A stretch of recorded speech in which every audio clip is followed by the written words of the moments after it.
Welcome to the Workforces Podcast. I'm Julian Alsid. And I'm Caitlin Lemoyne, and we speak with innovators who are shaping the future of work and learning. Together, we unpack the complex elements of workforce and career preparation and offer practical solutions that can be scaled and sustained. This podcast is an outgrowth of our Workforces consulting practice. Through weekly discussions, we seek to share the trends and themes we see in our work and amplify impactful efforts happening in higher education, industry, and workforce development all across the country. We are grateful to Lumina Foundation for its past support during the initial development and launch of this podcast and invite future sponsors of this effort. Please check out our Workforces Podcast website to learn more. And so with that, let's dive in. Welcome to Season 7 of Workforces. As we head into a new season and a new school year, we're excited to kick off the season by further exploring a theme that has been running through our recent podcast conversations. The growing recognition that career preparation can't wait until the end of a student's journey. Whether we're talking about gateway courses in higher education or career and technical education at the secondary level, there's increasing momentum around the idea that young people need earlier, more scaffolded exposure to the world of work. That's right, Caitlin. And yet, as promising as that momentum is, the field is far from uniform. Youth apprenticeship, one of the most rigorous models we have for connecting young people to careers, is taking many forms, and employers, even those who want to engage, don't always see a clear path to doing so.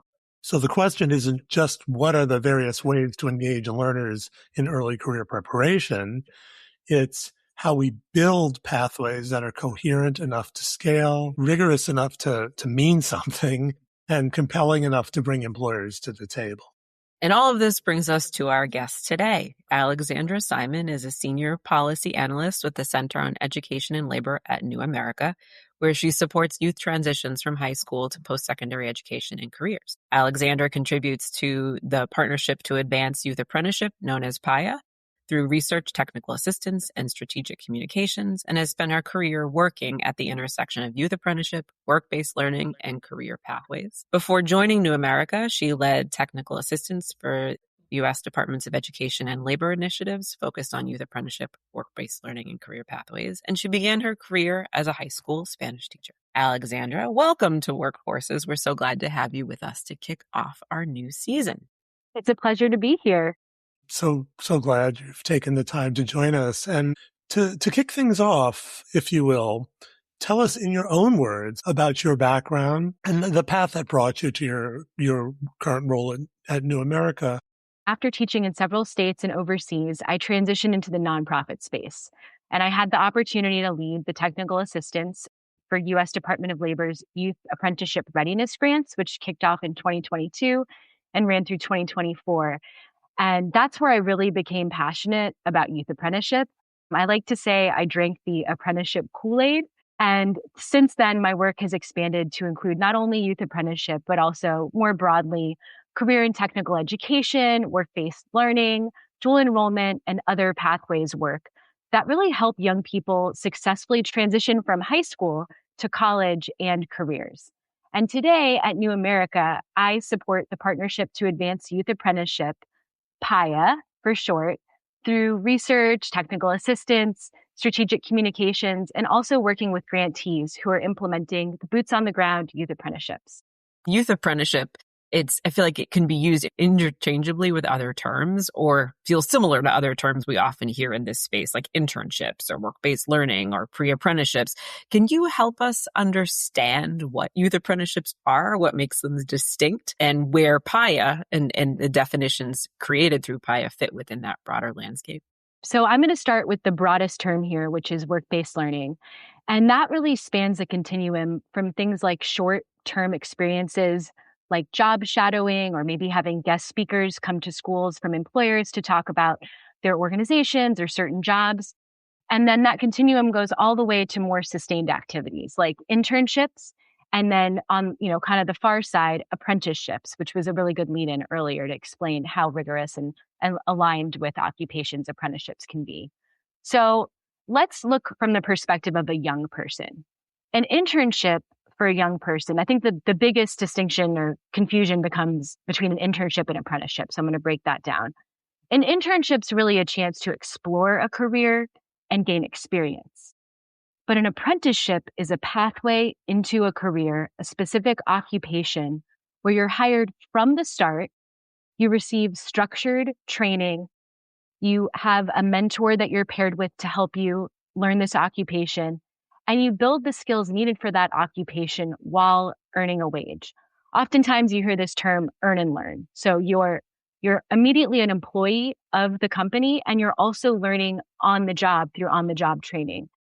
And I think this really matters because apprenticeships and internships are designed to achieve different goals, right? So if an employer simply wants to identify some promising talent, an internship might be enough. But if they're struggling to find workers with specialized hands-on skills, an apprenticeship really allows them to grow that talent themselves. And so I want people to think of internships and apprenticeships as like complementary tools, not competing ones, but they are very different in that way. And so I think, our work at New America, we have defined, and we'll get into that in a little bit, what a quality youth apprenticeship is. And I think that our version of, or youth apprenticeship is very specific because youth apprenticeship, from PAYA's perspective, should start when a youth is between the ages of 16 to 18. So like high school age. A lot of youth apprenticeships do start in high school. Some of them might start right at the tail end of high school. So you're identifying that you're going to go into a youth apprenticeship, but you're maybe not starting it until right towards the end of high school for various reasons. So to dig deeper into apprenticeships then, so you recently wrote a report about the indirect benefits of youth apprenticeship for that employers experience and gain from participating in youth apprenticeship programs. Great if you would walk us through that report, the key findings, and what surprised you the most. So the findings from the report, what they really do is reframe youth apprenticeship not just as a talent pipeline strategy, which is how we often look at it, but also as an organizational development strategy for employers. I would say the biggest takeaways from our research were that employers defined benefits that went far beyond filling that future pipeline. And for this report, we did interview 6 employers across IT and advanced manufacturing. They were training youth apprentices in those 2 sectors, occupations. And while they definitely valued developing this future talent, we heard from employers about how youth apprenticeship actually made their existing organizations stronger. And so I think, we had pulled from other studies, there's not a lot done on youth apprenticeship specifically. So there's a lot of return on investment or ROI studies on apprenticeship more broadly, but we really wanted to dig into indirect benefits that are harder to quantify. So that's what we did for this study. And we really identified 4 major indirect benefits from the interviews that we conducted with employers.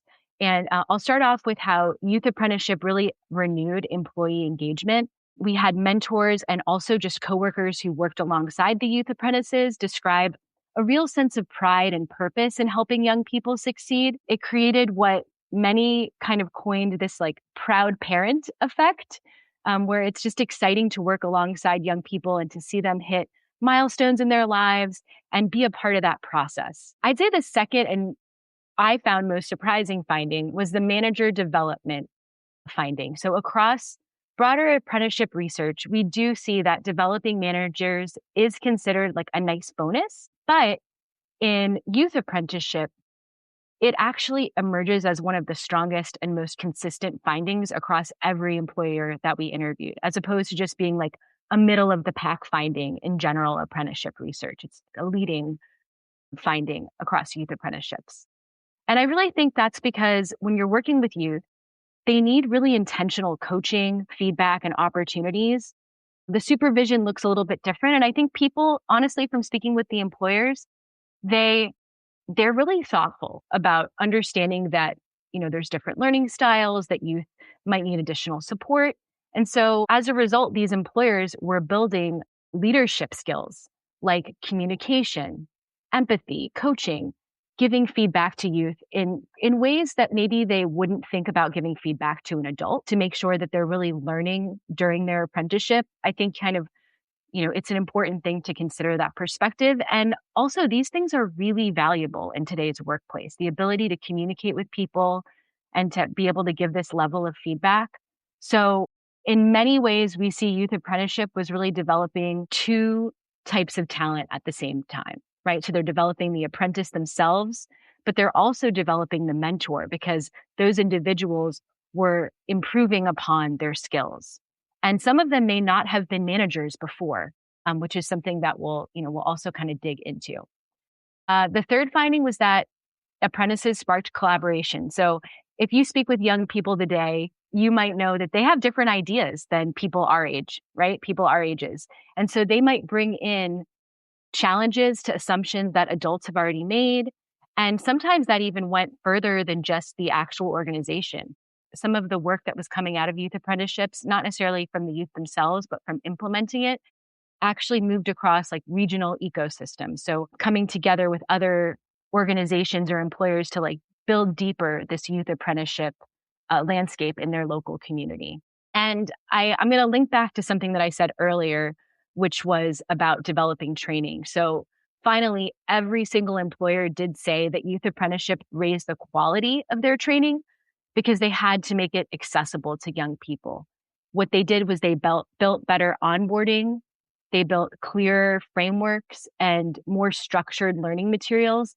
And the interesting part about this is that it didn't just benefit the apprentices. A lot of these organizations actually adopted these materials for their overall onboarding. And so it ended up improving training for organizations, not just for their youth apprentices, but also for their organization as a whole. So I really think that the broad message from this study is that youth apprenticeship isn't just an investment in young people, it's actually an investment in the organization itself. And so when employers think about building this talent pipeline, they can also leave with stronger managers, better training systems, and more engaged employees who get excited about going to work because they are training that next generation. They are passing on the skills that they've learned, their knowledge. I mentioned that manager development finding really surprised me the most because we did expect employers to talk about future talent, but we didn't really expect every single employer to talk about how mentoring apprentices accelerated leadership or could accelerate leadership for their current employees. And so that's really seen as a secondary benefit. But in this case, for youth apprenticeship, it's one of the defining outcomes of our study. So when you were conducting this study, I'm curious to know, and we can expand the answer to this question beyond the study itself, but how far and how deep into the process were the employers that you spoke to around the implementation of youth apprenticeships? Because I feel it seems like, there has to be some infrastructure in place. There has to be some existing policies, procedures, I would imagine, in order to really get these programs running smoothly. Would just love to get a better sense of, where were the employers in that process that you had spoke to and any other insights you'd offer maybe to employers who, have thought about starting youth apprenticeships, but maybe are looking to dip their toe in the water, so to speak, around how to go about doing this. Because like these indirect benefits are amazing. It's like how far down the path you need to be to start to feel those indirect benefits and what needs to be in place. That's a great question. And honestly, it was one of the first things that we considered when we started to plan for this research. And so we had to shift our parameters a little bit because I think we were a little bit ambitious. Let's talk to employers who've been working with youth apprentices for like 4 or more years and are serving at least, I think maybe we said initially a little bit more, but we went with employers that have served at least 2 to 15 apprentices at a time. And then we narrowed it down to employers who'd worked with youth apprentices for 2 years or longer. And part of that is that you're right. This is something that can be a little bit challenging to find employers who have been doing it maybe for a little bit longer. But in our case, it was because we wanted to be careful in the types of the sample that we were looking at. So we decided to make it more occupation specific, employers who were working within what we call an emerging field, which we felt was IT or information technology occupations. And then an established field, which was advanced manufacturing, and just really see if maybe an apprenticeship field like advanced manufacturing that's been around for a long time had maybe differences in how their youth apprenticeships benefited their organization versus organizations that might have newer apprenticeship programs like information technology. But we ended up on that, like making sure that they met these bare minimums so that we had something across the board that we could say. We didn't want someone who just started a program, it was their first year, someone who had been doing it for at least 2 years. And I think it was really helpful. And I'd say in future iterations, if we can, this was like scratching the surface. But if we want to dive deeper, expanding to make sure that we do include employers who are training youth apprentices in other occupations. Mm-hmm. Did you get a sense of how employers are even becoming involved with youth apprenticeship? When you've written about this, looking across the country, it's pretty, first of all, apprenticeship is right. One thing, but the idea of youth apprenticeships is a whole other ballgame. And I do think that for many employers, the perception is that this is a heavy lift. It's a lot of work. How do you do it? And then with respect to the youth apprenticeships, each states vary in what they even consider youth apprenticeships.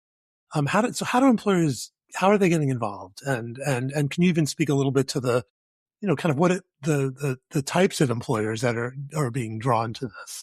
So the types of employers really vary. You have small employers that might only employ 1 or 2 youth apprentices at a time ever, because that's really their capacity. They're a small business. And then you have employers that are, maybe even on the Fortune 500 list, who are looking at youth apprenticeship as, building their talent in larger cities. And they don't want to miss out on the opportunity to train young people. And I think they're seeing a lot of benefits from like the cultural impacts as well. But getting employers on board is definitely one of the biggest challenges in youth apprenticeship.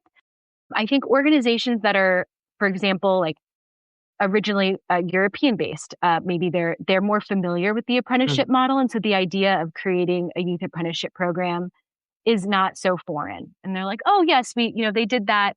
They've done that before, just in another country. And so now they're willing to do that here. I really think the best way that employers get involved in youth apprenticeship is when there's really a need for their industry and for their organization. They're seeing a talent shortage, and it is a clear path to filling that talent shortage, but it is a little bit of a long-term game, right? You're not just getting someone to come on board who's going to be trained in 6 weeks, go through boot camp. No, that's not the apprenticeship model. But what they see as the benefit when it's kind of outlined for them is that you get this different level of understanding about an organization when you go through an apprenticeship. You build strong connections with an organization as the young person. You have a different sense of loyalty, and there's a different level of engagement company-wide that we saw in this study by all the individuals that work in an organization that train apprentices. It's also really a way to ensure that someone that you hire is going to learn the job the way that you need it to be done, because you're training them from essentially the ground up to learn this specific occupation. And that's why it has a lot of success and a lot of positive outcomes, because when a young person agrees to do a youth apprenticeship in a specific field, whether it's IT, advanced manufacturing, maybe it's healthcare, which is another emerging industry, they know that they're going to leave trained to do that job, and that either the employer themselves is likely to hire them, or they're in a local community that's a need. Like, for example, healthcare. We know that's a huge need that just continues to grow in our country. And so there will be jobs that will align, and the employer will have jobs also available for that young person. So I think it's just really making sure that the employer is aligned with understanding the labor market, the possibilities that come from training young people.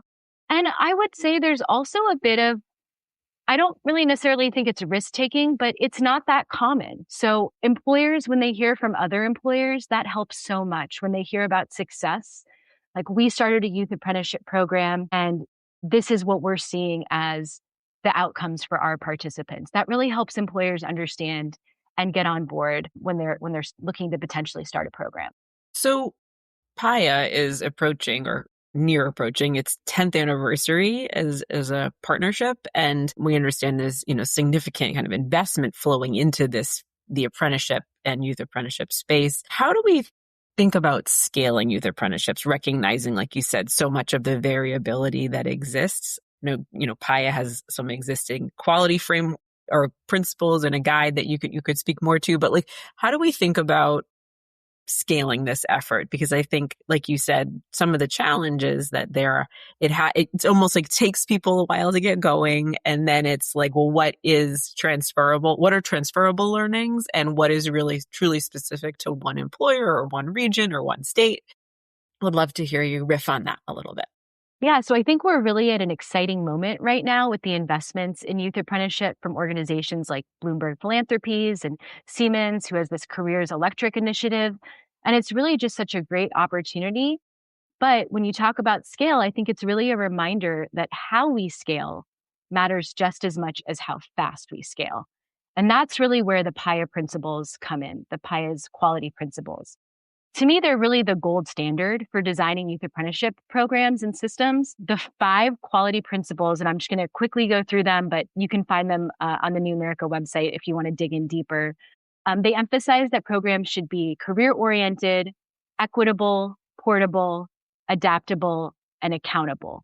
And that really helps ensure that youth apprenticeship isn't just another work-based learning experience, but that it's a high-quality pathway that prepares young people. And I want to really push this for both college and careers. A lot of times we hear or college or career, but high quality youth apprenticeship will prepare you for both. And so that's really something to grow towards. And I think that communities, they get overwhelmed when you see these principles or when you learn about what goes into a youth apprenticeship, because there's a lot of different things like the on-the-job training, the related technical instruction, having a mentor. But communities, they don't have to have every principle from PAYA realized on day one. They can, for example, building that transferable college credit that we push might take years or a year to build that partnership between the community college system and the K through 12 system and the employer to make sure that you're getting those courses right, that you have the instructors that can teach those courses and how they fit in with the high school curriculum that's already there. So what I think is really important is that the principles guide the work from the start, but know that you don't have to check every single box on day one. And that growing youth apprenticeship programs, the most successful programs that I have seen from working with grantees, from working with, like we have organizations that we partner with to showcase their work, they start small. They don't start with 50 youth apprentices. They start with 1 or 2. And so I'm really encouraged that a lot of these investments, they're understanding that you have to start at the beginning. So you're actually looking at like career technical education and how can we get more courses aligned with the occupations or fields that are in need, whether it's the skilled trades, whether it's pre-apprenticeships to prepare young people to go into an apprenticeship before, ahead of time. And I also really like that a lot of these investments are mirroring PAYA's approach in many ways, like focusing on sectors, focusing on the skilled trades, focusing on healthcare, focusing on information technology. And I think that sector-based strategy really helps employers collaborate. It's going to create like a stronger career pathway for a student because it's very concrete that they're going into a specific sector. They're interested in that. And I think ultimately this level of cooperation in the sectors will make programs more sustainable over time. So I really think that the 2 big things that I would push are know that you can start small, know that you want to be able to make sure that youth apprenticeships are a both college and career. They're preparing young people for those things. Recognizing that youth apprenticeships draw on, I guess, as is in PAYA's name, partnership, right, across employers and educational institutions. Where do you find that the youth apprenticeships tend to stem from? Like, where does the conversation start?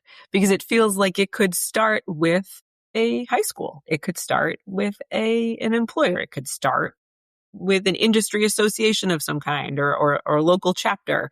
I'm just curious, do you find that there are common places where the idea of youth apprenticeship originates in different communities, or does it range? I think it's really a range from my experience. For example, when I look at our grantees that we support in developing and building and sustaining youth apprenticeships, they really run the gamut. So we have, for example, school districts, we have community-based organizations, we have intermediaries, and we have employers. And so I think one of the things that when we give a Youth Apprenticeship 101 training to folks is that there's always someone in the middle who's functioning as an intermediary. And I know that's like a big word to drop here because intermediary can mean so many things, but essentially they're the person that's linking everyone together. And so then you also have a combination of the K-12 system, you have the higher ed system, because we want to have those college credits and courses, dual enrollment. And then you also have the employer, and you might also have an intermediary. But where we've seen the leadership happen, it could be a community college system, like Trident Technical College is a great example. They kind of spearheaded the Charleston Regional Youth Apprenticeships system, and they're a community college system, and they bring together 3 school districts in their area that all work together to build and develop and sustain these youth apprenticeships with employers. And the employers have been a key part of building the apprenticeship system in Charleston. So I think really what you just asked is it works best when everyone comes to the table. And it's actually much harder to do when it's only a K-12 school system or when it's only a community college, because you need to work collaboratively to really have a successful program. And you need to work with all those entities from the beginning. It's really hard if like a community college system and a K-12 system come together and like, we want to do youth apprenticeship for our students. I think that's fabulous, but we need industry there. We need to have the employer. It needs to really be aligned. Where I see a lot of opportunity is looking at what already exists in K-12 and career technical education, and what's the labor market need for communities on the local level, and can we align that? Because I do think it's a lot easier with working with grantees over the years to build something when there's already a foundation. If there's already, for example, like a pathway in education or in healthcare in the high school CTE program, and then you have an employer that has a need, and it might actually be the K-12 school system that needs educators, needs paraprofessionals, right? And so you take those two things and you work to align them and be really strategic and build out youth apprenticeship as a part of those work-based learning opportunities that might already be happening. Work-based learning, like the little things that I talked about earlier, like job shadowing or having guest speakers, those are also the beginnings of a youth apprenticeship. When you can get an employer to come in and to get to know students, or you can bring students to their work site and they get to see how excited these young people are to learn about their company, to learn about the occupations that they offer, that can spark an interest to go deeper and to build on what they're already doing. You paint a wonderful picture of kind of collaboration and the kind of we always say workforce development's a multidisciplinary undertaking, and clearly it is. And this is a great example. Given that our podcast is workforces, we always ask our guests, what would you recommend in your case to educators, employers, policymakers, who want to become forces in expanding access to high quality youth apprenticeship? Maybe really very specifically, like, how do they get involved? If they really want to be forces, if they really want to drive this forward in their community, whichever seat they're in or role they're in, how do you recommend doing that? Well, from a practical level, I would recommend that they start by understanding the landscape in their own community. I think that youth apprenticeship is really regional and locally driven, as all apprenticeships are. And so really understanding the landscape in your own community. I think youth apprenticeship is a special opportunity. And so there is a lot of knowledge building. I would really recommend folks who are already starting to do this work or interested in doing the work that they learn more about PAYA, and potentially if they're looking to start a youth apprenticeship, they join the PAYA network. It's not something that we keep open on a rolling basis typically, but we will be accepting applications towards the end of the year. And when you join our network, and this is free, there's no cost to it. It allows you to have access to learning opportunities. So for example, we just held a healthcare specific meeting in Charleston, what I was mentioning earlier, South Carolina Trident Technical College to learn all about healthcare youth apprenticeships. We also have the National Youth Apprenticeship Summit that happens every year in the fall. This year it's November 17th through 19th in Denver, Colorado. We co-lead that with one of our partners, CareerWise. So I would say going to something like that, getting tuned into our webinars that we offer through the PAYA network or through PAYA more broadly, that's a really great way. I think once you understand, as I kind of briefly outlined, how youth apprenticeship works, once you understand more of that, you can dig a little bit deeper. I think the other thing is to really understand that these opportunities do need support. So policymakers who can become cheerleaders, we see a lot of these policymakers in the US at the state level really pushing to expand youth apprenticeship, creating opportunities in states like Delaware and Maryland and Florida, and know that you can build a robust youth apprenticeship system within your state. It doesn't always have to be at the federal level. So I think that's another thing, but definitely tune into the PAYA network. And another way that you can learn more about these opportunities is to check in your local community and see who is doing like the career technical education work. Like a very personal example, I'm just applying to be on the board at my local school district or on a committee for career technical education because I want to better understand that. So if you're in the workforce development space already, get involved and understand how you can learn to grow these things. If you're an employer, see what else is out there and if you can learn from individuals already doing this work. And I think that we're going to see more of a push for sector-specific collaboration and growth, and that there's going to be a lot of opportunities forthcoming. Great. Well, thank you so much for providing all of those resources and materials. And as we close out our conversation today, I would also love to invite you to share how listeners can continue to learn more about you and your work and follow what you're doing on a regular basis. Great. Well, thank you so much for having me. And I would say I'm going to drop several things here. If you want to connect with me, you can find me on LinkedIn, Alexandra Simon, and I do share the work that I'm doing at New America. And I'll probably also be sharing the work that I'm doing in my community as well. But also subscribe to our newsletters at New America. So if you go to newamerica.org/subscribe, you can select subscribing to Education and Work and PAYA newsletters. And that's where you're going to hear a lot of the latest information on this work. And you can also follow us on LinkedIn at the Partnership to Advance Youth Apprenticeship, PAYA, and then New America Education Policy Program on LinkedIn as well. Well, thank you so much, Alexandra. Really, this is chock full of amazing information that everyone should act on. So appreciate you taking the time to speak with us today. And we look forward to continuing to follow your work. Great. Thank you so much for the opportunity. I love talking about youth apprenticeship, and I hope that if you want to learn more about youth apprenticeship, listeners, that you do reach out. Thanks again for joining us. We hope you enjoyed today's conversation and appreciate you tuning in to Workforces. Thank you to our listeners and guests for their ongoing support, and a special thanks to our producer, Dustin Ramsdell. If you're interested in sponsoring the podcast or want to check out more episodes, please visit workforces.info/podcast. You can also find Workforces wherever you regularly listen to your favorite podcasts. If you enjoyed this episode, please subscribe, like, and share it with your colleagues and friends.